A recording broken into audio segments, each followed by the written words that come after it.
যিটো ভাৰতীয় ন্যায় সংহিতা হল এই ন্যায় সংহিতাত এটা ডাঙৰ ক্লজ আহিছে যেটোৰ বিষয়ে মই আপোনালোকক আগতে অনুৰোধ কৰিছিলো যে কোনোবা ছোৱালী সৰু বয়সত যদি বিয়াও হয় স্বামীয়ে যদি সেই বিবাহিত মহিলা গৰাকীৰ লগতো সেক্সুৱেল ৰিলেশন কৰে তাক ধৰ্ষণ বুলিয়ে ধৰি লোৱা হ'ব এইটো বৰ্তমান ভাৰতীয় ন্যায় সংহিতাত কোৱা হৈছে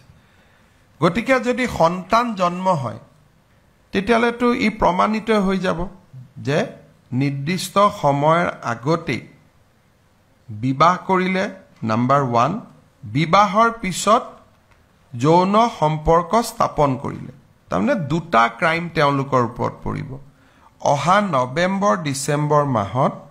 বাল্য বিবাহৰ বিৰুদ্ধে অসম আৰক্ষীয়ে আৰু এটা অভিযান চলাব কিন্তু যোৱা এটা বছৰত অসমত বিভিন্ন এনজিও আহিছে